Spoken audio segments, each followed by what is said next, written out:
네, 10번째 마지막 시간입니다. 오늘은 사회인지,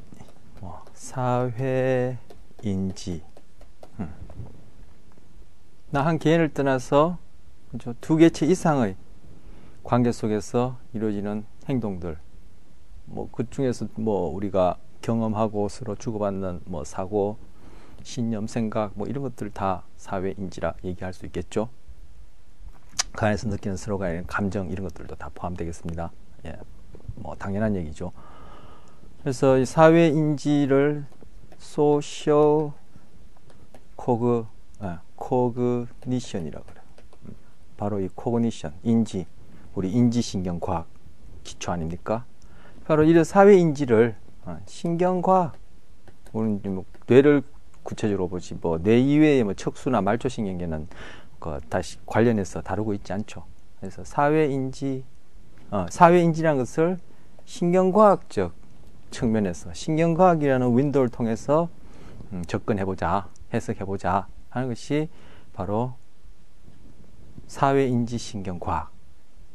사회란만 빼면은 그죠, 인지신경과학 해서 코그니티브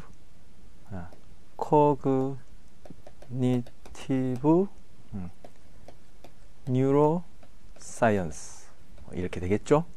지금 사회인지 신경과학 하면은 소셜 코그니티브 뉴로 사이언스 이렇게 되겠습니다. 그래서 오늘은 사회인지와 관련해서 이제 살펴보려고 합니다.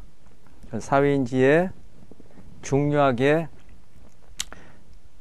관여하는, 중재하는, 매개하는 신경세포를 거울 뉴런 또는 거울 신경세포, 그냥 거울 세포 이렇게도 얘기하고요. 이게 번역상의 차이인데 결국 미러 뉴런 이걸 얘기하는 겁니다. 이 거울 뉴런을 중심으로 또 이 기능, 그리고 이 거울 뉴런이 위치한 내부위, 각각 위치한 그 내부위가 어떠한 사회 인지와 관련된 또 구체적인 기능을 하는지 이런 것들을 살펴보려고 합니다. 이번 시간에. 네. 제가 잘못 눌렀나요? 네. 다음 슬라이드 보시면요. 자, 거울 뉴런 나왔습니다. 먼저 우리 동영상 좀 보고 또 중간에 설명하고 해서 또 배경 지식을 갖추고 좀 더 구체적인 얘기를 또 하도록 하겠습니다. 자.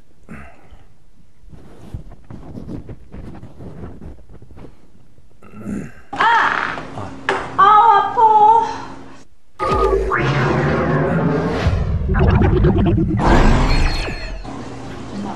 싫어?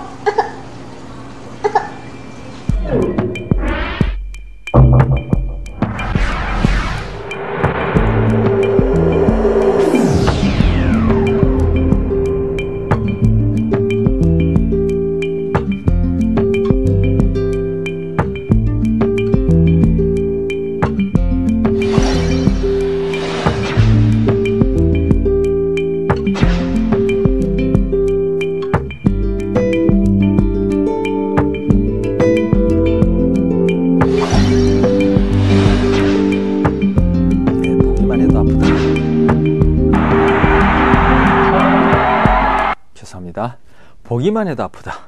그렇죠? 본다. 바로 사회적인 관계 속에서 행동이라 이렇게 생각할 수 있다고.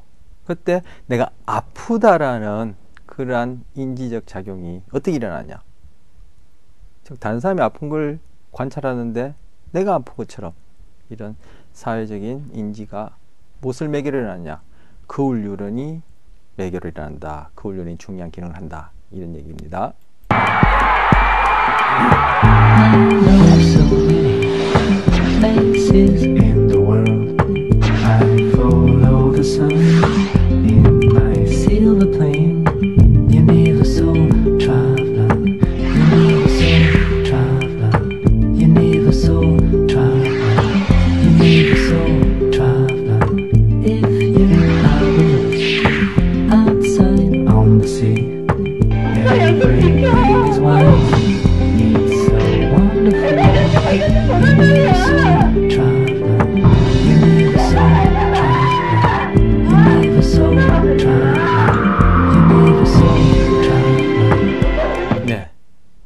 지금 조금 전에 제가 말씀드린 그 내용, 흥분이든 뭐 아픔이든 당사자의 기분이든 뭐 어떤 의도를 갖고 있다라고 내가 인지하게 되든 이것들이 바로 공감. 그래서 거울 뉴런은 공감에 중요한 신경세포다. 또 이 그런 거울 뉴런이 있는 부위들 간의 이런 연결을 이제 거울 신경망이라고 얘기하는데, 공감에 중요한 시스템이다. 뭐 이렇게 얘기하는 거죠. 그 이제 공감이 바로 뭡니까? 뭐 공감이라는 것은 이제 둘 이상 사회 집단 내에서 이루어지는 인식, 즉 인지, 사회적 인지에 해당하는 예가 되는 거죠.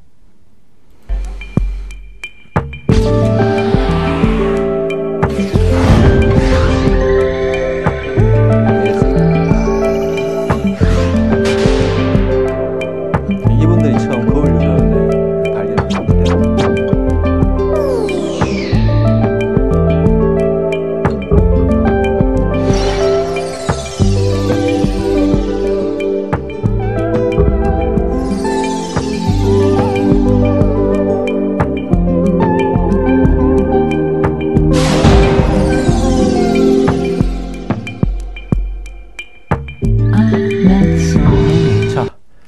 원숭이 뇌에다가, 그죠? 거울 뉴런이 있는 부위에 전극을 연결하고, 우리 첫 시간에 살펴봤었고, 뭐 중간에 제가 한두 번 얘기한 적이 있습니다만, 신경세포가 결국은 전기신호, 세포들 간의 화학신호, 또 세포 내 전기신호, 이런 식으로 정보 처리를 하기 때문에 그런 것들이 이제 여기서는 공감이라는 그런 어떤 내적 경험도 만들어내게 된다. 즉 그런 것들을 중지하게 된다라고 생각하기 때문에 예, 그러니까 지금 뇌에다가 전극을 연결해서, 그죠? 그 거울 뉴런의 활동을 이제 관찰하는 거예요. 그래서 이 원숭이가 땅콩을 집을 때 거울 뉴런이 활동했어요. 근데 땅콩을 집으려고 할 때도 거울 뉴런이 활동해요. 그런데 다른 원숭이가 땅콩을 집는 것을 볼 때도 동일하게 자기가 땅콩을 집을 때나 집으려고 한다라는 소위 우리가 의도라고 얘기하는 그러한 내적인 어떤 과정과 동일하게 또 활동을 해요. 다른 원숭이가 땅콩을 집는 것을 볼 때도. 그런데 다른 원숭이가 땅콩을 집지는 않았지만 집으려고 한다라는 의도가 보여요. 소위 의도라는 것이 보여지는 어떤 행동을 하는 것을 보면은 또 이 거울 뉴런이 동일하게 땅콩을 집는 걸 볼 때나 자기가 땅콩을 집을 때나 땅콩을 자기가 집으려고 하기 전에 어떤 의도에 해당하는 그러한 상태와 동일하게 이 신경세포가 막 활동을 한다는 거죠. 전기신호를 막 일으킨다는 거죠. 결국 상대방이 어떤 의도를 갖고 있다. 앞에서는 뭐 아픔, 흥분, 뭐 기분, 뭐 이렇게 얘기했죠. 이 경우에는, 그죠? 사고를 하나를 할까요? 예, 어떤 의도를 공감하는데 바로 이 거울 신경세포가 관여하는 것이 아니냐. 왜? 동일하게 활동하니까. 즉, 이 거울 신경세포가 타인의 마음을 이해하는데, 우리 인간의 경우도 맞죠. 마음을 이해하는데 이것이 중요한 기능을 한다. 그리고 이 원숭이 같은 경우에는 우리와 뇌가, 그죠?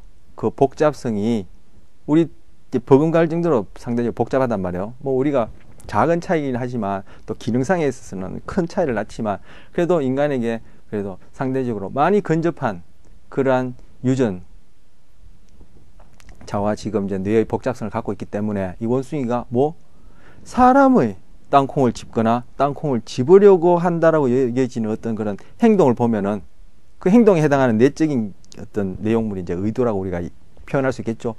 그 경우에 자기가 꼭 땅콩을 집는 것처럼, 자기가 땅콩을 집으려고 하는 것처럼 신경세포, 즉 거울 신경세포, 거울 뉴런은 활동을 한다. 그래서 이 거울 뉴런이 뭐 공감에, 사회인지에, 공감에, 그리고 좀 이따 나오겠습니다만 모방에, 다른 개체의 행동을, 다른 사람의 행동을 모방하는 데 중요한 역할을 한다. 그래서 거울 신경세포는 모방과 공감에 중요한 역할을 하고, 모방 곧 공감이 됩니다. 모방 없이 공감이 일어나지 않습니다. 꼭 모방이 겉으로만 흉내내는 것이 아니라 좀 전에 관찰하더라도 내 안에서는 내가 그 행동을 하는 것처럼, 겉으로 나타나는 모방을 하는 것처럼 이 신경세포는 활동하기 때문에 우리 모방과 공감이 같이 일어나죠. 공감할 때 모방도 일어나고, 모방이 일어날 때 공감도 하고. 그래서 지금 행동하지 않더라도, 행동하려고 하더라도, 행동하는 걸 관찰하더라도, 행동을 하기 전에 어떤 의도가 보여지는 걸 관찰하더라도 신경세포는 동일하게 활동하니까 바로 겉으로 나타나는 모방이 아니더라도, 그죠? 뇌는, 그죠? 그것을 모방하고 동시에 공감을 하게 된다. 그게 중요한 세포가 거울신경세포, 거울신경세포망이다. 이렇게 얘기합니다.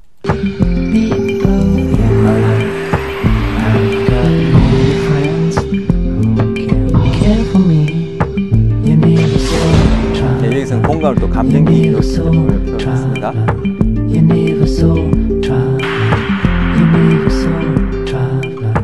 김영기는 아리스토텔레스가 처음 얘기한 문제죠. 그래서 이 거울 유런의 발견은 생물학에 있어서는 유전자, 그 DNA, 그 낯선 구조, 이중 낯선 구조 형태를 발견한 그만큼 이 뇌과학에서는 이 거울 유런의 발견이 그만큼의 가치를 쳐주는 그런 발견입니다. 아주 중요한 발견이라고 이제 여기는 거죠.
스스로 사이코패스라고 자처했습니다. 무려 7명의 목숨을 빼앗았으면서도 죄책감은커녕 웃음을 지으며 수사관들을 친구 대하듯 했다고 합니다.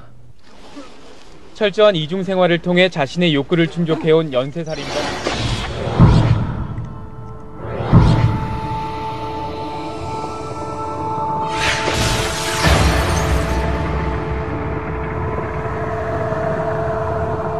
노르웨이 연쇄테러 용의자는 자신의 행위가 잔혹했지만 필요했다며 범행을 시인했습니다. 이 용의자는 또 2년 전부터 범행을 준비해왔던 것으로 확인됐습니다. 몇 년 전부터 인터넷에 자신의 주장이 담긴 성명을 올렸는데 바로 여기에 지난 2009년 가을부터 범행을 준비한 것으로 나타나 있습니다. 네, 여기까지 되겠습니다.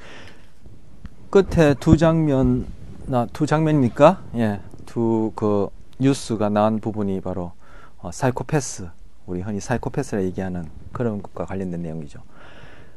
사이코패스 전문적인 용어로는 사회병질자, 소시오패스라고 합니다.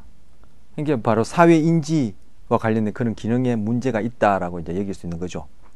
그럼 바로 거기에 이제 거울 유런이 사이코패스라고 얘기하자는 이런 경우에 전문적으로 사회병질자라고 말씀드렸는데 그런 경우에 선천적으로 문제가 있다든지, 그래서 그것이 잘 발달되지 않았다든지, 아니면 그것이 선천적으로는 특별한 문제가 없더라도 살아가는 동안에 후천적으로 그것이 정상적으로 기능할 수 있게끔 그런 발달되지 않았는 경우에 이러한 사이코패스와 관련되지 않느냐, 이렇게 이제 생각을 합니다. 네. 그 이분들 같은 경우에는, 그죠? 상대방의 마음을 공감하지 못하는 거죠. 뭐 기분이나 기쁨, 슬픔, 내가 어떤 행위를 했다, 그것이 상대방에게 어떤 영향을 미쳤다, 그리고 상대방이 겪는 그 경험을 관찰할 때 내가 꼭 겪는 것처럼 그렇게 공감하지 못한다는 얘기야. 그러면 내가 한 행동 그 결과에 대해서, 상대방이 겪는 그 어떤 경험에 대해서 내가 판단할, 여러분처럼 그렇게 정상적으로 내가 잘 했구나, 저 사람이 좋아하는구나, 내가 지금 잘못했구나, 저 사람이 싫어하는구나, 이런 판단할 그 여지가 없죠. 그럼 당연히 뭐 내가 잘했기 때문에 상대방이 잘한 행동으로 인해서 상대방의 경험을 보면서 내가 만족감, 뿌듯함을 느낀다든지, 아니면 내가 잘 못한 행동 때문에 상대방이 힘들어하고 괴로워할 때 그걸 보고 내가 죄책감을 느낀다든지, 이런 것들이 당연히 공감이 안 되지겠죠. 그래서 거울 유런의 이상이 이러한 우리가 흔히 얘기하는 사이코패스, 전문적으로 사회병질자와 관련이 있다, 이렇게 생각합니다. 자, 아까 또 하나 더 있었죠. 예, 뭐 동영상이 현재 슬라이드. 예, 동영상이 하나 더 보겠습니다.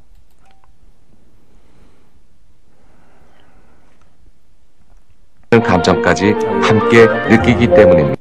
자, 처음부터 보겠습니다. 시각은 오감 중에서 가장 늦게 발달하는 감각입니다. 생후 3개월이 지나야 겨우 색을 볼 수 있고, 초점을 맞추려면 6개월이 될 때까지 기다려야 합니다. 예, 시각이 가장 늦게 발달한다 그랬죠. 제가 시각주의 할 때 제가 그런 말씀 드렸는데, 이 뇌부위 중에서 시각과 직관적으로 관련된 부분이 30% 이상이다. 그만큼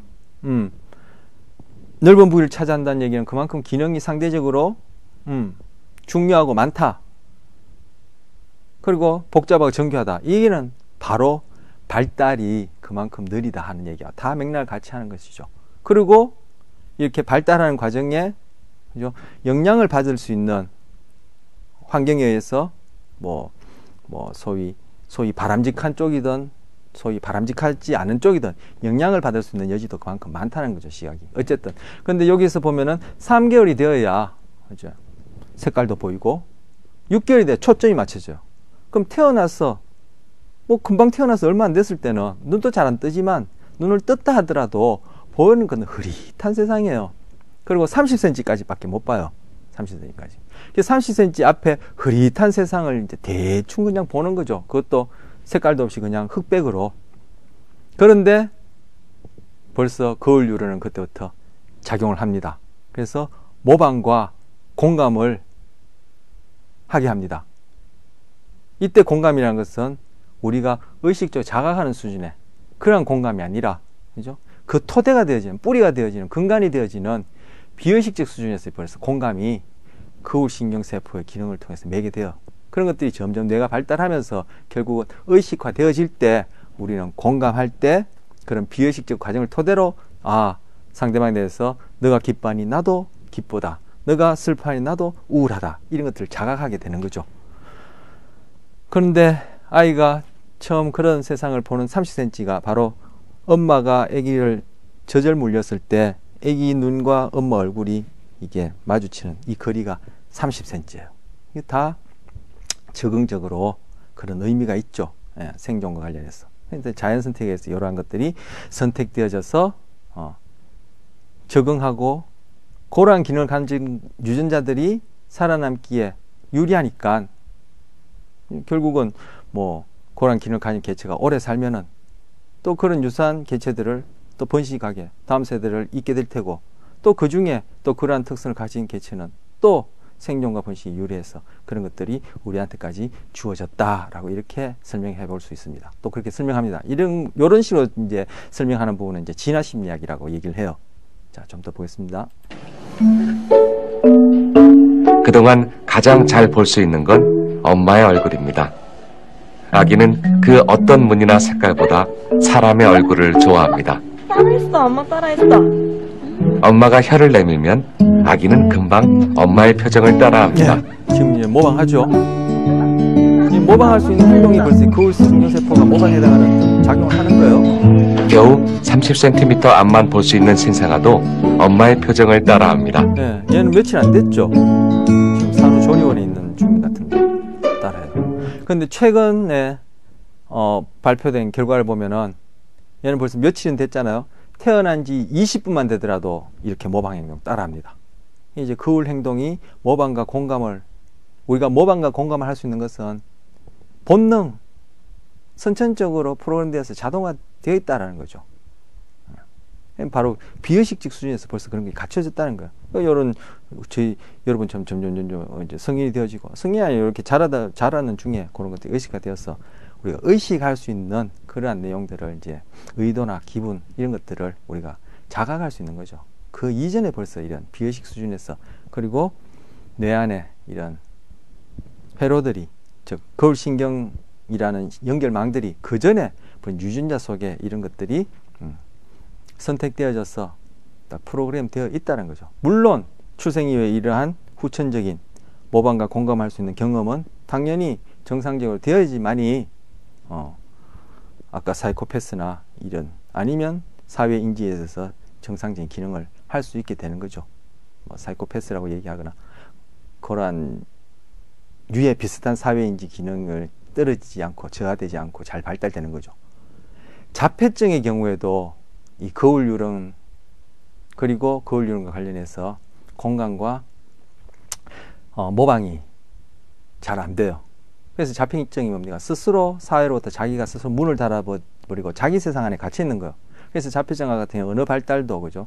뭐 정상적인 경우와는 다르고, 이 바로 뭡니까? 우리가 언어를 배우고 사람의 상대방의 마음을 이해하고, 이게 결국 다 사회적으로 적응적인 행동을 할 수 있는 그러한 기능들이 되어지고, 이런 것들 때문에 우리가 이제 사회적 관계를 이제 할 수 있고, 그 안에서 내가 이제 효율적으로 적용해 나갈 수 있는데, 바로 자폐증 같은 경우에는 그렇게 그런 사회 관계에서 발달이 잘 안 되어지고 자기 안에 갇혀진 것이 바로 사회 인지와 관련해서, 즉 사회 인지 신경 과학적 접근에서 볼 때는 거울 신경과 관련된 모방과 공감에 선천적인 어떤 문제가 있다, 이렇게 생각해 볼 수 있습니다.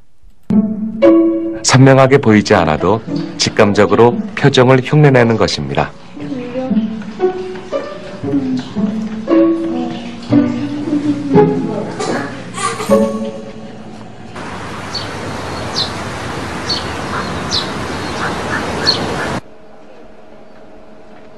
상대방의 표정을 따라하는 건 자신도 모르는 사이에 벌어지는 무의식적인 반응입니다. 네, 무의식적인 반응. 비의식 수준에서 일어난다는 얘기죠. 전극을 붙인 상태에서 표정을 지을 때 어떤 근육을 주로 사용하는지 관찰했습니다. 광대뼈 주변 근육은 웃을 때, 눈썹 근육은 찡그릴 때 움직입니다. 다른 사람의 표정을 볼 때도 자신도 모르게 똑같은 근육을 움직입니다. 웃는 표정에서는 광대뼈 주변이, 화를 내거나 찡그린 표정에서는 눈썹이 순간적으로 반응합니다. 표정을 본 시간은 겨우 0.03초. 무엇을 봤는지 알 수 없는 찰나임에도 상대방의 표정을 따라하고 있는 것입니다. 비의식적으로 일어난다는 얘기를 하는 거죠. 무엇을 표정을 그대로 따라한다는 것은 단지 표정만 따라하는 것이 아니라 그 감정도 같이 느끼는 그렇죠. 것이 되는 모방과 것이죠. 공감이 같이 일어난다는 그래서 얘기죠. 그러한 자동화된 과정을 통해서 우리 인간은 프로그램돼 있다. 남의 감정을 공감하도록 프로그램되어 있다고 생각합니다.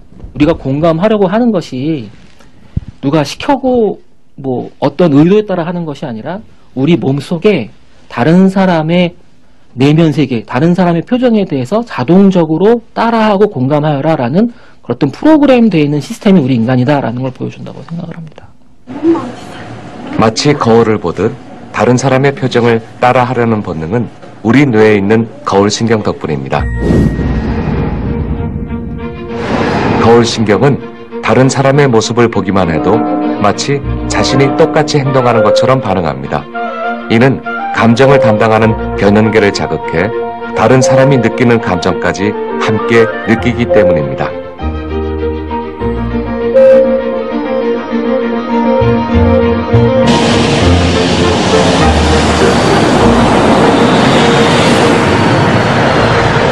이 과정은 모의 비행을 할 때와 유사합니다.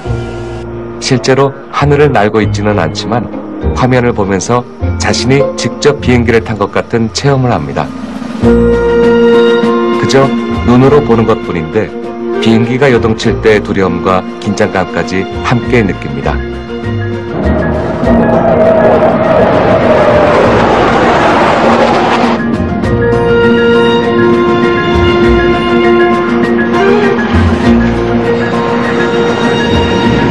내가 관찰자 시점이와 행위자인 시점에서 동시에 발화하는 영역이 거울세포에는 있다는 것입니다.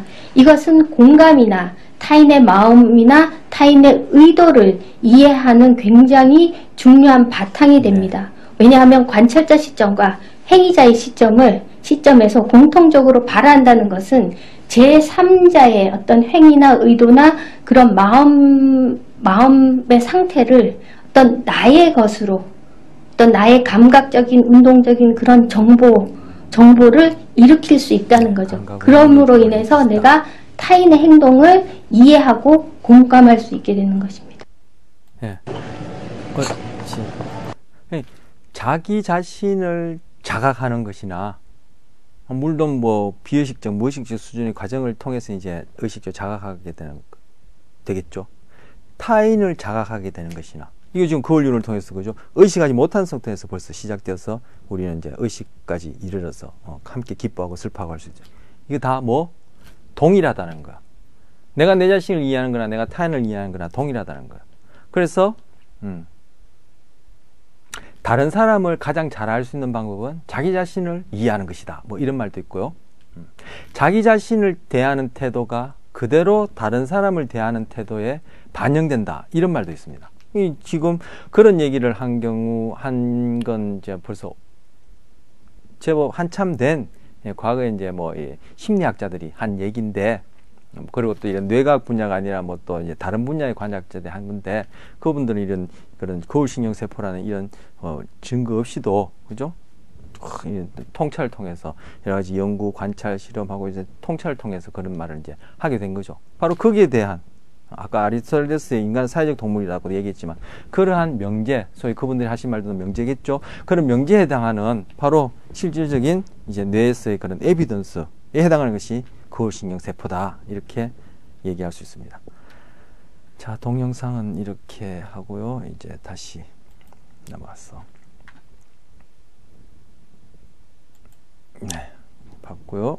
그 다음 보시면, 요거 아까 얼굴, 어린아이들이 지금 요런 실제 사람 얼굴을 말할 필요도 없고 요런 그림을 보여줘요. 요 얼굴, 원, 신문, 백색관 이렇게 보여주면은 애들이 어디에 더 오랫동안 눈길을 주느냐. 생후 2개월 밖에 안 된 유아도 다른 자극보다는 얼굴을 더 쳐다본다는 거예요. 그러니까 얼굴이 다른 몸 부위의 행동도, 그죠? 표현도 공감의 인식 대상이 되지만 특히 얼굴이, 그죠? 가장 이 거울 세포를 통해서 공감할 수 있는 그러한 이제 가장 중요한 자극이다, 가장 영향력 있는 자극이다 볼 수 있는 거죠. 이렇게 얼굴에 관심을 둬요. 20분만 되더라도 벌써 얼굴에 보고도 이제 모방할 수 있다는 얘기 아까 말씀드렸고요. 그리고 얼굴, 이 눈이 꼭 이렇게 실제처럼 이렇게 안 생겨도 돼요. 이 눈이 뒤집혀도, 그죠? 코가 뒤집혀도 눈, 코, 입, 이 순서만 맞으면은 어텐션을 합니다.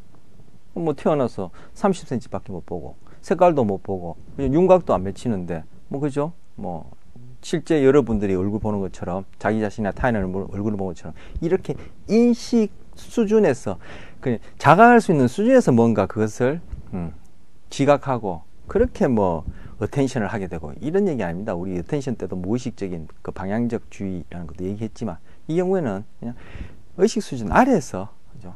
눈, 코, 입의 그런 순서만 맞으면, 그리고 자기가 자각하지 못하더라도 태어난 지 20분 만에 벌써 이렇게 모방과 공감을 할 수 있다. 그리고 얼굴에 특히 그렇게 선택적 주의를 한다.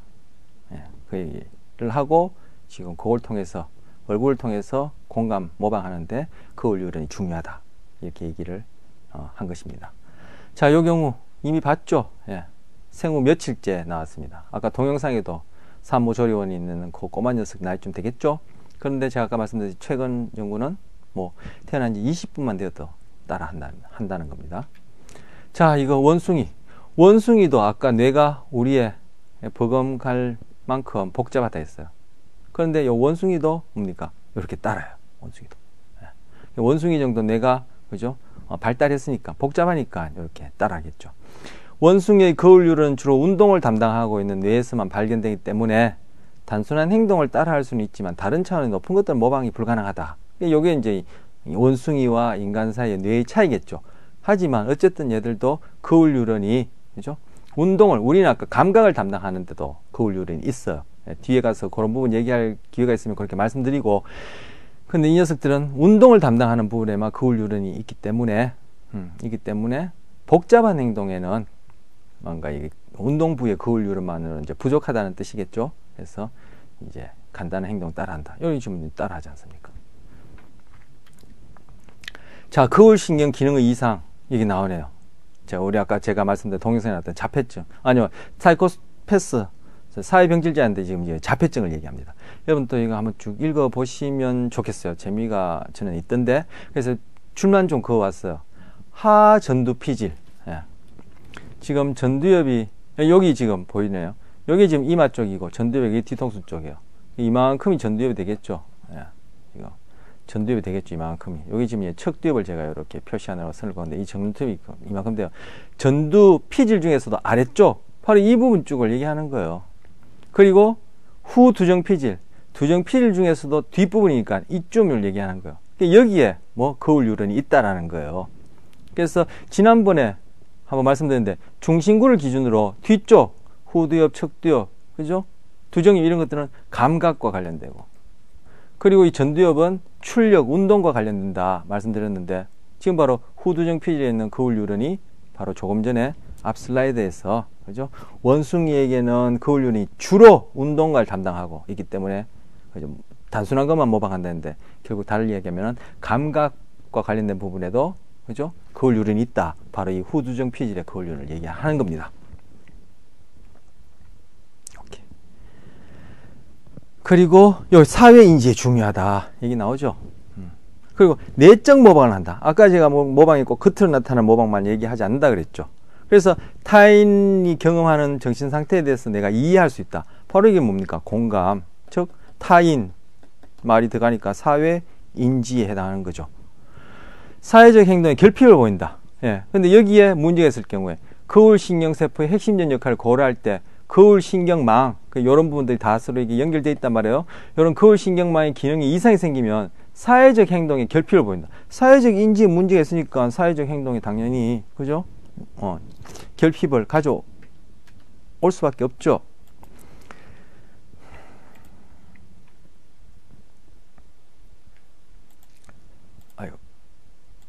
네, 보인다. 그래서 자폐 장애 같은 경우에 그 제1 사례가 되는데, 거울신경에 있는 피질 영역, 즉 거울신경을 포함하고 있는 이 부분의 발달이 지연되었고 미성숙하고, 그리고 모방 행동을 할 때 보니까 이 부위의 신경세포들이, 즉 거울신경세포를 얘기하는 거겠죠. 이 부위가 활동이 떨어져 있고 또는 아예 활동이 없더라, 이런 걸 보여주는 거예요. 자폐스트럼 장애가 있는 환자들은 모방 동안에, 그나마 모방하는 동안에 오른쪽 전두 활성, 바로 요 그림에서 이게 이마 쪽, 이게 뒤통수 중에 지금 오른쪽 우측 척두엽을, 우측 측면을 보여주는 거예요. 척두엽의 우측 측면을 보여주는데, 우측 전두 활성, 이 부분을 얘기하는 거예요. 이 부분 활성이 현저하게 줄어들었고, 그 감소 정도는, 이게 어느 만큼 소위 평균값, 정상이라고 얘기한 것보다 많이 차이가 나게 감소되었냐는 자폐증 정도가 어느 만큼 심하냐와 서로 정적 상관관계가 있더라 얘기를 하는 겁니다. 즉 자폐 증상이 심할수록 거울 유런 신경체계 시스템의 활성이 낮았다, 이렇게 얘기를 합니다. 자, 그다음, 자, 요거는 아까 우리 동영상에 보니까, 그죠? 아픔을 공감한다. 달리하면은 이제 좀 유식한 말로 통증을 공감한다.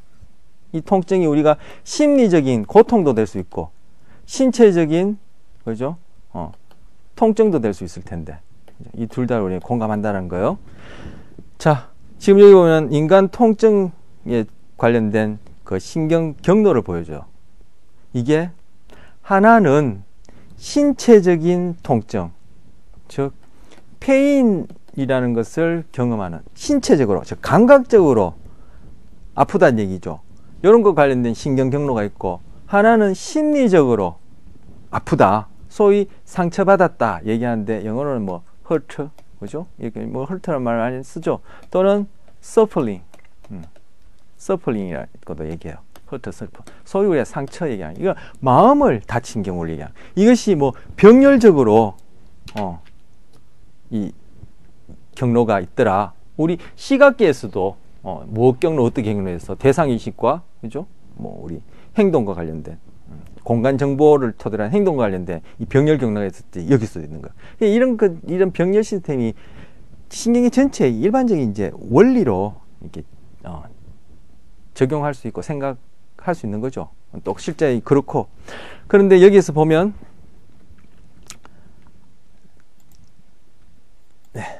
여기서 보면 여기 녹색 선으로 이렇게 표현한 부분.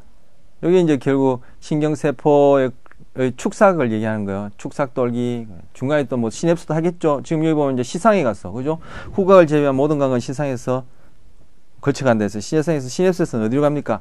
몸감각 겉질. 바로 이게 1차 체감각 겉질을 얘기하는 거야. 체감각 겉질, 체감각 피질, 뭐 겉질, 피질 좋습니다. 바로 여기 이쯤 중심구가 있고 여기에 있는 중에 딱 가는 거예요. 그 부위가 어디냐에 따라 호만쿨레스에 해당하는 부위에 이제 감각 정보가 해당하는 부위를 담당하는 세포가 이제 활동되겠죠. 그러면은 우리는 그것을 감각적으로 그죠? 통증을 경험한단 말이에요. 그래서 여기 보면은 통증 경험에 있어서 감각적 측면 이렇게 나와요.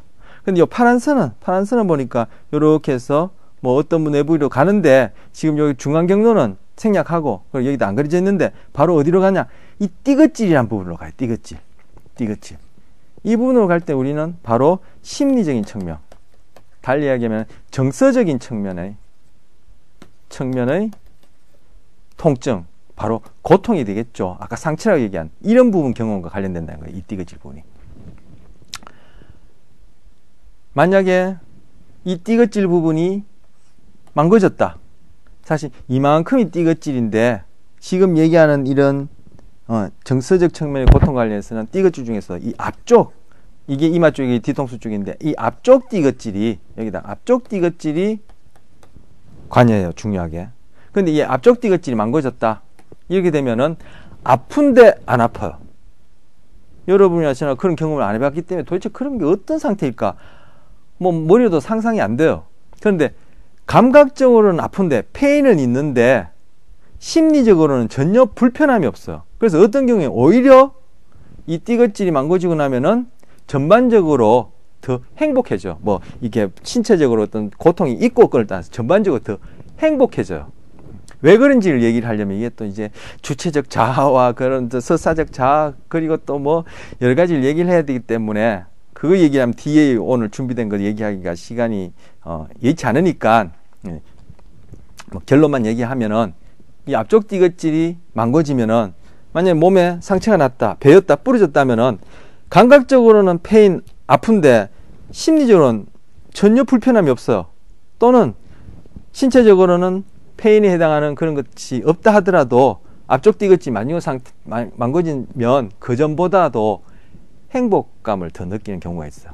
여기서 바로 인간퇴라고 합니다. 인간 뇌의 퇴가 아니라 인간 뇌의 통증과 관련된 시스템이 이렇게 병렬, 하나는 감각적 측면과 하나는 정서적 측면과 관련됐는데 여기서 감각적 측면은 체감각 피질로 전달되는 부위, 정서적 측면은 바로 띠긋질 중에서도 앞쪽 띠긋질에 관련된 부위가 그게 관여한다. 그리고 그게 손상됐을 때 어떻다 얘기를 말씀드렸습니다. 근데 이걸 왜 지금 말씀드리냐면은 아까 사회적 인지, 공감 중에 상대방의 그런 심리적 고통, 그죠? 상대방이 다쳤다. 그래서 감각적 통증을 느낀다. 그럼 그 상대방은 당연히 심리적으로도 고통스러워 하겠죠. 정상적인 경우, 여러분이나 뭐 저처럼. 그런 경우에 여러분이 그런 사람들을 바라볼 때, 제가 그런 사람을 바라볼 때, 내가 몸은 다치지 않았지만, 내가 심리적으로 함께 그 고통을 공감할 수 있는 것이 바로 뭐? 앞쪽 띠긋질에 있는 거울신경세포 때문에 가능하다는 거예요. 그리고 내적으로는 꼭 내가 다쳐서 아픈 것처럼 내적 모방이 일어난다는 거예요. 그래서 지금 여기 통증과 관련된 공감, 즉 사회인지라는 이름에서 고통과 관련된 공감을 말씀드리기 위해서 이걸 이제 먼저 말씀드린 거예요. 자, 그런데 그러면 앞쪽 띠긋질, 그리고 앞쪽 띠긋질이 어디냐? 다음 그림 보시면 이거 우리 앞 시간에 뇌량 설명하면서 말씀드린 거예요. 이 반을 딱 잘 나눠서 안쪽 측면을 이렇게 보여준 거예요. 안쪽 측면이 아니라 안쪽 면을 보여준 거예요.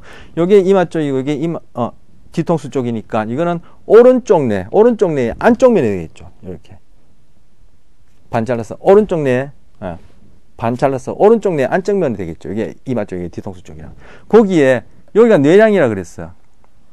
오른쪽 뇌와 왼쪽 뇌에 있는 신경세포의 축삭들이 서로 신호를 주고받는 축삭들이 왔다 가는 부위, 뇌량인데 뇌량 바로 바깥쪽에 뇌량을 둘러싸고 있는 이 부분, 이 부분이 띠긋질이에요. 그래서 여기 띠긋질 표시가 되어 있나요? 여기는 없군요. 이 부분이 띠긋질이에요. 그런데 띠긋질 중에서도 이쯤이 지금 중심구가 되겠죠. 한 이쯤이 중심구가 되겠죠. 그럼 이만큼이 전두엽이에요. 전두엽. 이건 두정엽 부분이고, 띠긋질 중에서도 전두엽, 그 중에서도 더 앞쪽 전전두엽에 해당하는 이 앞쪽 띠긋질, 이 앞쪽 띠긋질이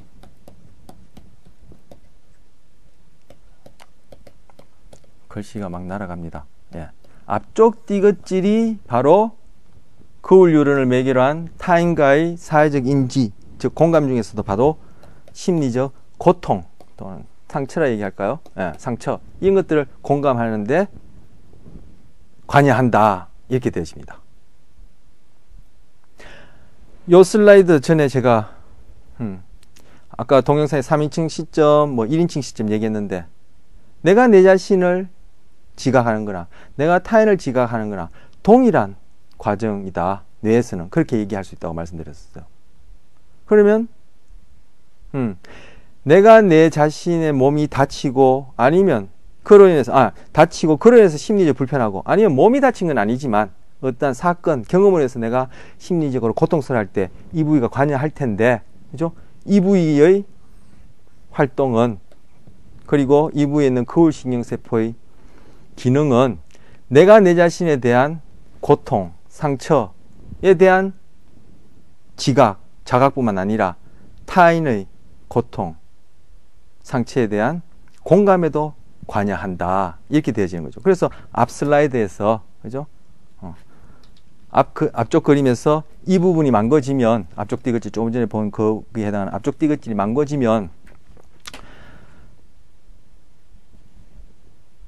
망가지기 전보다 행복감이 더 할 수 있다. 오히려 더 행복해지는 경우가 있다. 그 바로 그런 부분은 이제 자기 자각 부분과 관련해서, 그죠? 불편함, 심리적 상처, 고통, 이런 부분이 제대로 자각되지 않기 때문에 오히려 더 행복감이 느껴진다. 그런 맥락에서 얘기를 한 겁니다. 자, 그리고 요 그림은 지금 뇌를 반을 잘라서, 요쪽이 이마 쪽이고 이게 뒤통수 쪽인데, 반을 잘라서 보여주는 그림이 아니라 그냥 표면에서 보여주고, 요 지금 띠긋질이니 요렇게, 그죠? 이렇게 컬러풀하게 붉은색으로, 짙은 고동색으로, 녹색으로, 파란색 표현한 부분은, 그죠?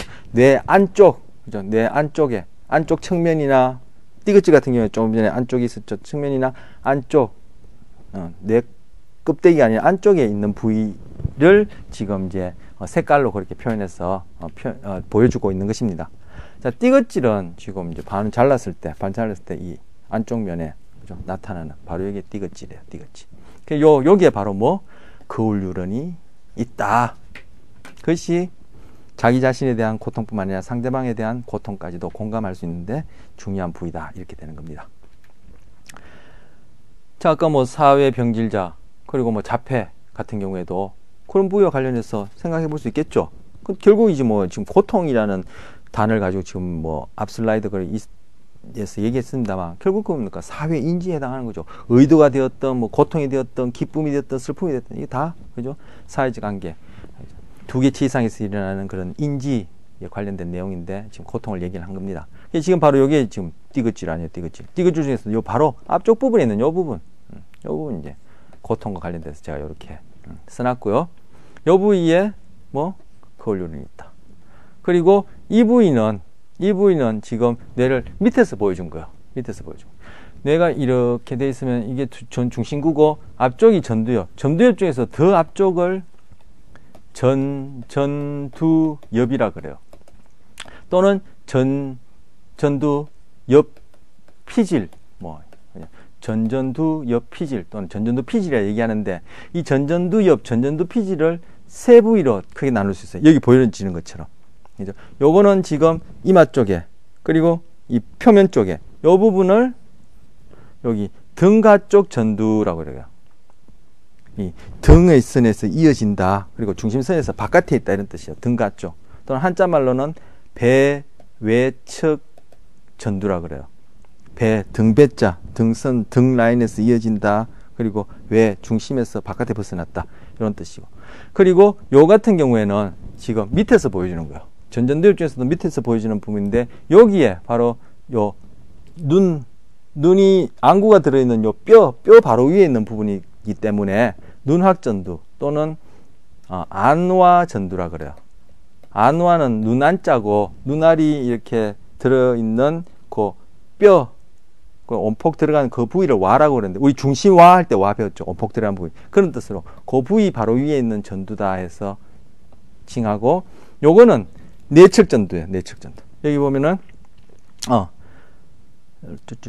안쪽 전두. 요거는 한글 쓰기를 했는데 내측전두예요. 내측. 미디얼 포브레인 내측전두. 뭐 요 중심 라인 전두엽 중에서도 중심 라인 안쪽에 있다 해서 내측전두. 바로 앞쪽 띠긋질 내측전두에 해당하는 겁니다. 그래서 전전두엽, 전전두 피질이 세 부위로 나눌 수 있는데 바로 어디? 이 부위. 금방 앞쪽 띠긋질을 포함하고 있는 이 내측 전전두 부위. 이 그림에서 이 부위. 앞쪽 띠긋질을 포함하는 내측 전전두 부위하고 그리고 바로 이 부위. 안와 전전두 부위.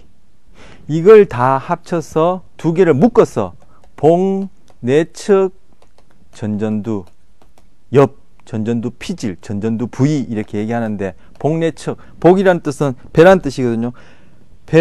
배에서 연결된 라인상에서 그죠? 그리고 중심선에 가까운 부위 하면 바로 요 두 부위가 되는 거죠. 여기에 바로 거울유런이 있다. 요 부분은 이제 운동과 관련된 거죠.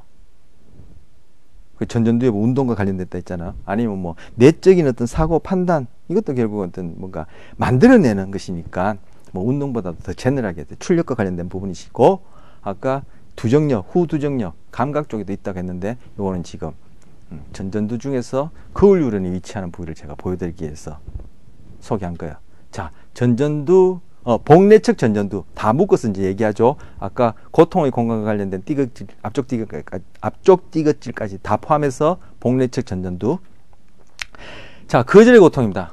이거 거절 당한다. 이거는 감각적 측면의 고통이 아니죠. 신체가 아픈 게 아니죠. 그래서 여기서 내용을 읽어보면 왕따를 당하는 거예요. 제가 이제 비디오 게임을 합니다. 그런데 이 비디오 게임 안에 아바타가, 제에 대한 아바타가 있고, 여기 A, B, C, D 다른 아바타가, 이제 캐릭터가 있어요. 이들끼리 서로 공을 주고받아요. 그래서 제가 뭐 이렇게 클릭하면 또 공이 갔다가 돌아왔다가 또 저한테 오면 또 제가 클릭하면 공을 주고받아요. 그런데 이 실험 프로그램이 그렇게 한참 하다가, 그죠? 저도 모르게 이 공이 저한테 오지 않고 다른 캐릭터끼리 주고받아요. 이 간단한 실험을 통해서 뭐, 내가 아니지만, 내에 해당하는 그런 캐릭터가 공놀이에서 거절을 당하는 거죠. 소외를 당하는 거죠. 사회적 왕따를 당하는 거죠. 그럼에도 불구하고 그때 나의 뇌 사진을 찍어보면 그림에 나와 있는 것처럼 전대상 피질이 이게 바로 앞쪽 띠긋질을 얘기를 하는 거예요. 이게 또 한자말로 표현한 거거든요. 전대상 피질은 앞쪽 띠긋질 부위가 세포가 뭔가 작동을 하더라. 그리고 지금 여기 보는 것처럼 바로 복측 전전두 피질에 있는 또 거울유런이 활동하더라. 이거 둘 다 합쳐서 아까 복내측이다라고 넓게 그렇게 표현하자 그랬죠. 그 부위의 세포가 활동하는데 이것이 바로 거울유런하고 관련된다라고 얘기해. 거울유런과 관련되니까 거울유런이 지금 활동을 보여주는 거예요. 그래서 전대상 피질과 피질이 있는데 이것이 육체적 고통하고 자세한 부분은 여러분이 읽어보길 바랍니다. 제가 줄 거 놨는데 그냥 지금 관련된 부위만 제가 언급하죠. 전대상 피질. 앞쪽 띠긋질. 그리고 안와 전두 피질. 이거 지금 복내측에 해당하는 것 아닙니까? 그런 식으로 되어 있다. 그래서 우리가 신체적 고통뿐만 아니라 이렇게 정신적인 고통, 정서적인 고통, 즉 사회적인 어떤 그런 고통, 심리 사회적인 고통에 있어서도 꼭 우리 신체가 아픈 것처럼 뇌의 특정 부위, 바로 거울유런 부위는 활동한다. 그렇죠.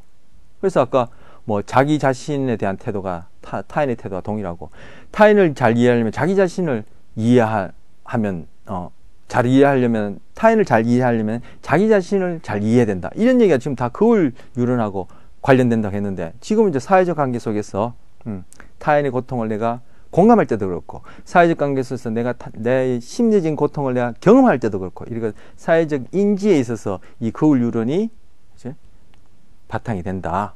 그래서 여기 지금 정신적 고통도, 그죠?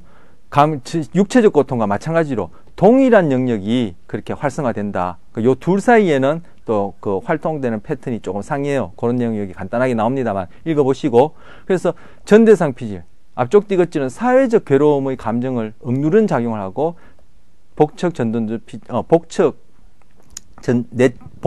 전전두 피질에 해당하는 안화 전두 피질은 또 뭐 어떻게 관여한다 이렇게 나옵니다. 요 둘 사이에는, 그죠? 그러한 경험을 할 때 약간 활동 패턴이 이렇게 서로 이렇게 반대되어져요. 뭐 그런 얘기 아주 간단하고 하고 있는데, 그걸 또 제가 자세하게 말씀드리면 뭐 또 뒤에 내용이 너무 할 여지가 좀 적으니까, 물리적인 그런 실제적인 그런 제한점 때문에 제가 좀 생략을 하고요. 그 시간도 지금 좀 많이 되었고, 제가 요거 마친 시간을 맞추려다 보니까 말도 자꾸 빨라지는데, 어쨌든 요 두 가지가 관여합니다. 그런데 이것이 고통뿐만 아니라, 여기 보면 초콜릿에 대한 갈망을 느낀다든지, 복권이 당첨되다든지, 성적 흥분이 된다든지, 이와 같은 유쾌한 감정을 느낄 때도 어디 이 부위가 관여해요. 그러니까 지금 복내척, 앞쪽 디귿질 포함하고 내척, 앞쪽 디귿질 내척이죠. 그리고 안화 포함해서 복내척, 전전두 이 피질 부위는, 그리고 거기에 있는 거울 유런은 뭐 내가 육쾌나 불쾌를 신체적으로든 심리적으로든 경험할 때 관여함으로써, 그죠? 내 자신의 상태에 대한 어떤 그런 토대를 만들 뿐만 아니라, 그리고 타인의 상태에 대해서, 아까 마음의 상태, 내용 상태라고 할까, 동영상에 어떤 선생님이 그렇게 표현했는데, 그걸 공감하는 부위가 됩니다. 이런 걸 통해서, 이 부위를 통해서 결국은 우리가 사회적으로, 그죠? 인지하게 되는, 뭐 사회적 뿐만 아니라 우리가 인지하게 되는 모든 경험, 사건 또는 자극들에 대한 판단과 평가가 이루어집니다. 결국은 자기 방식대로 본다, 뭐 이런 얘기를 시각대 얘기했는데, 자기 방식대로 평가하는 거죠. 좋다, 나쁘다, 옳다, 그르다, 싫다, 좋다가 결국은 객관적으로 그것이 정해진 것이 아니라 내 신체를 토대로 해서, 그리고 그와 관련된 이런 심리적인 상태를 처리하는 나의 주체감과 관련된 이런 복내척 전전두 피질의 그러한 조건을 토대로 해서 그 위에 우리의 판단이 이루어지는데, 이러한 내용이 바로 윤리, 도덕은 무엇인가, 옳고 그름은 무엇인가에도 이것이 쭉 연결되어지고, 거기에 거울 유런들이 다 관련되어집니다. 자, 어쨌든 여기 와서 유쾌한 감정 때도 이 부위가 활성화된다. 그래서 사회적 지지가 정서적 고통을 진정시키는 만큼, 사회적 지지를 받으면, 우리 스트레스 받을 때 또는 사회적 지지를 받으면은 심리적 상처가 많이, 그죠? 회복됐죠. 그런데 우리가 육체가 고통스러울 때도 사회적 지지를 받으면은 이 감각적, 아까 앞에서 봤던 감각적 통증 측면도 완화된다는 거예요. 왜? 우리가 몸이 아플 때나 마음이 아플 때나 동일하게 그 부위들이 같이 활성화되기 때문에 그런 얘기를 하는 겁니다. 그래서 이 연구 결과가 시사한 바는 육체적 고통에 대한 기저민감도, 즉 육체적 고통에 어느 만큼 민감하냐가 바로 사회적 상처에 어느 만큼 민감하냐와 상관이 있다는 거죠. 달리하면은 사회적 스트레스에 또는 사회적 그런 상처에, 관계에서 쉽게 상처를 받고 민감한 사람은 육체적으로, 신체적으로도 다른 사람보다 더 고통을 잘 느낀다라는 그런 얘기입니다. 즉 신체와 마음은, 뇌와 정신은, 뇌와 마음은 별개가 아니라 이러한 1차원상에서, 하나의 연속상상에서 볼 수 있다. 이것 또한 첫 시간에 얘기한 그런 뇌와 마음 사이의 동일전적 접근에 대한 또 하나의 에비던스가 또 될 수도 있습니다. 그래서 여러분이 심리적 고통을 겪을 만한 그런 상황이 예측되어질 때 타이레놀을 하나를 먹게 되면, 미리 먹게 되면은 그 타이레놀은 사실 이 감각적 측면의 고통을 떨어뜨려주는 그러한 진통제인데, 먹게 되면은 훨씬 그런 사회적 고통을 겪는 그런 상황에서 덜 고통스럽다. 그러한 그 효과도 있습니다. 이거 다 지금 그것과 관련되는데 바로 요러한 과정에서 관여되지는 내 자신에 대한 심리적인 고통뿐만 아니라 타인의 심리적 고통에도 관여하는 그런 거울 유런이 이 부위에 위치해서 나 자신에 대한 자각, 이 중에는 지금 상실을 얘기하는 거죠. 고통을 얘기하는 거죠. 뿐만 아니라 타인에 대한 고통도 우리가 공유하게 된다. 공유하게 된다. 이렇게 얘기하는 겁니다. 자, 이 부분은 제가 좀 생략하죠. 시간이 녹화를 마쳐야 할 시간이 가까워져서 제가 마음도 바쁘고 하니까 시간에 맞춰서 좀 마쳐야 할 것 같은데 생략하고요. 자, 읽어보면은 이게 마지막이 되겠네요. 마지막이 되겠네요. 그럼 이것도 하죠. 자, 요건 지금 뭐냐면 미각과 관련된 거예요. 미각과. 미각과 관련해서도 이 미각 경험에 대해서 이 정보 처리하는 신경로가 패러럴하게 나뉘어져요. 아까 고통, 통증과 동일해요. 미각 중에서 바로 감각적인 측면은 지금 여기 이 부분이 이제 혀로부터 시작해서 들어가는 이제 뇌간 부위의 그런 신경핵들이, 신경세포체들이 모여있는 부분이고, 이제 혀에서 시작한 그런 감각이 일이 들어가겠죠. 그런 다음에 이것이 또 마찬가지로 시상, 감각 중에서 거친 다음에 어디로 가냐? 또 1차 체감각 피질로 가요. 아까 통각하고 통증하고 똑같아요.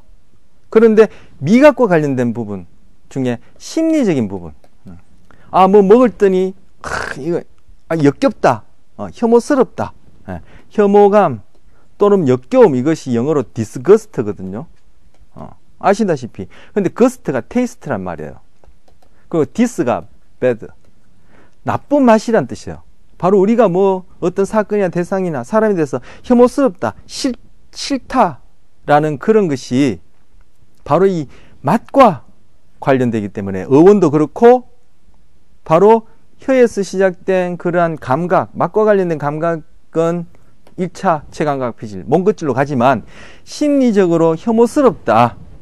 뭐 배설물을 어떻게 입에 들어갔다 했을 때 그 감각적인 부분은 1차 체감각 피질로 갔지만 그와 관련해서 정서적으로 심리적으로 혐오스럽다와 관련된 그러한 정보는 바로 이 부분. 이 부분이 어디 있냐면 여기서는 지금 요 부분에서는 안 보여요. 요 위치쯤 되어지는데 여기 이제 지금 색깔을 달리 표현해서 요 위치쯤 보인다는 이 위치, 이 정도의 위치한다는 거죠. 이것도 지금 오른쪽 내 안쪽 면을 보여주고 있는데 안쪽 면에 이렇게 요 부분이 있는 게 아니에요. 그걸 화살표에서 보면 어디냐면은 이게 전두엽, 이게 두정엽, 척두엽일 텐데 이 전두엽, 두정엽, 척두엽을 이렇게 접혀져 있는 부분, 접혀져 있는 이 부분을 이렇게 벌리면 안에 이렇게 피질이 나타나는데 이것도 대뇌 피질이 나타나는데 이것이 바로 1차 미각 피질이고 이것을 섬이라 써놨는데 섬겉질 또는 이 섬이 울릉도, 제주도 그런 섬을 얘기하는 그래서 한자말로 도피질이라고 얘기해요. 이 부위가 1차 미각 겉질이라고 얘기해요. 시선을 거친 다음에 미각 정보가 들어가는 거죠. 이쪽은 미각과 관련된 신체 감각 정보가 들어가고 이거는 맛과 관련해서 그죠? 달다 쓰다 그리고 그와 관련된 우리의 어떤 그런 정서적인 느낌이 이제 들어가는 것인데 이 부위가 뭐 여기도 적었듯이 혐오감하고 관련돼요. 혐오감. 그래서 혐오스럽다 할 때 그 단어 어원이 디스거스트라 해서 이게 맛과 관련된 그런 단어에서 출발한 것이 다 그런 이유예요. 근데 이 부위에 이 부위에 또 거울 유런이 있어.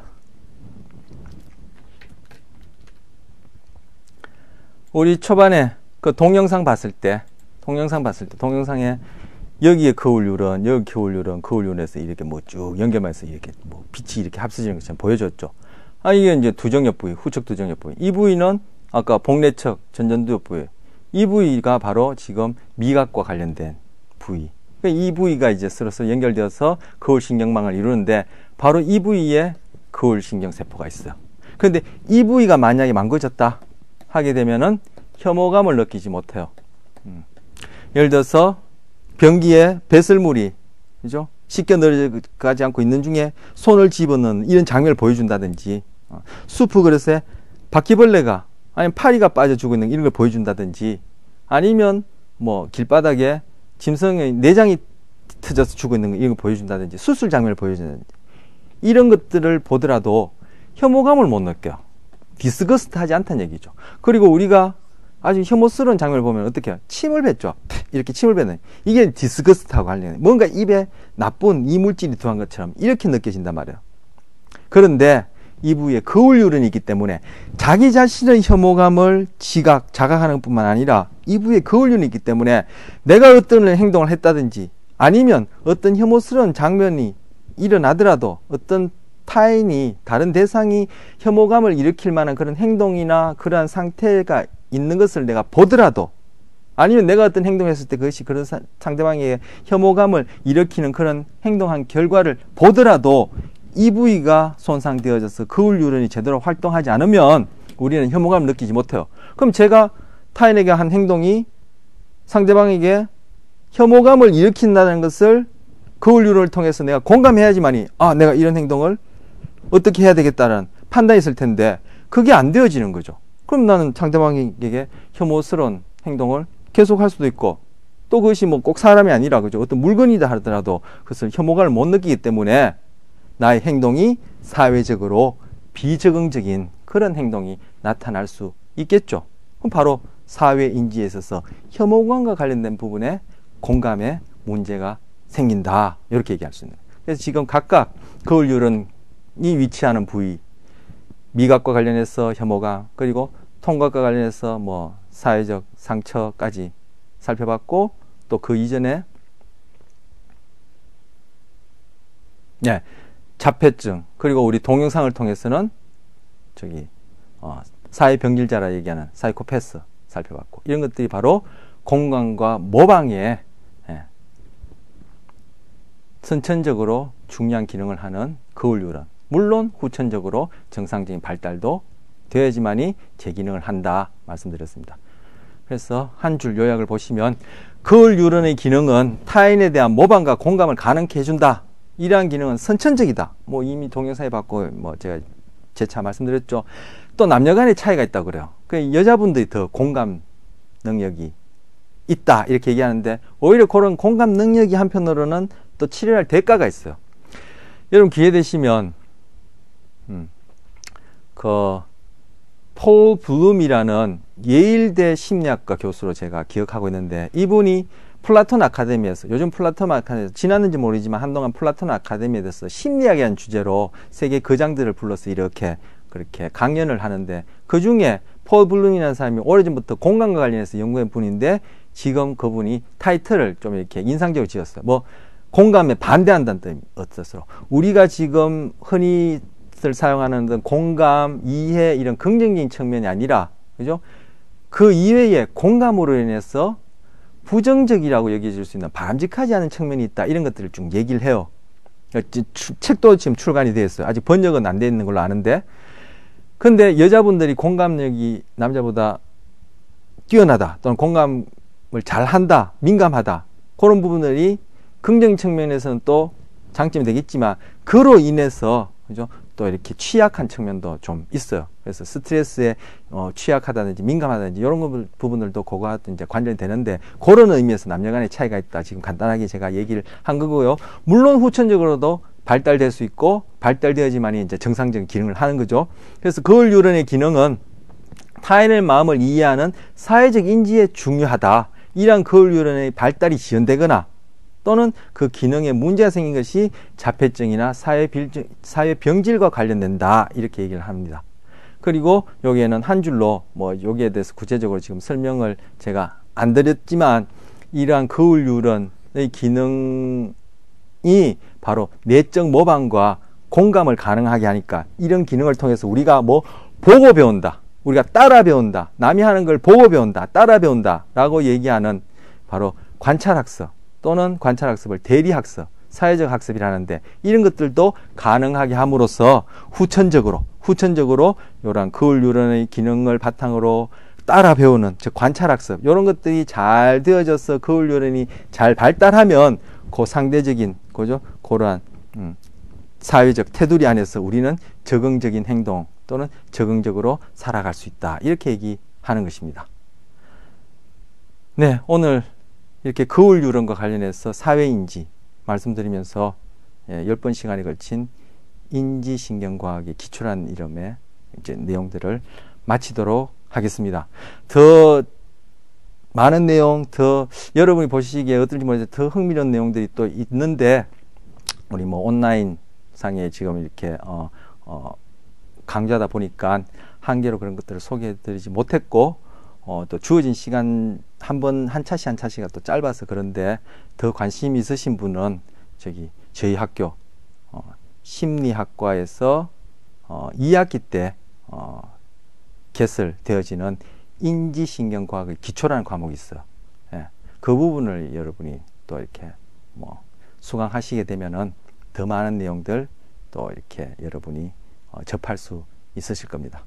네, 지금까지 인지신경과학의 기초 그리고 부제로 신경심리학이라는 것을 소개해드린 김시현입니다. 네, 이렇게 해서 이 시간 마치도록 하겠습니다.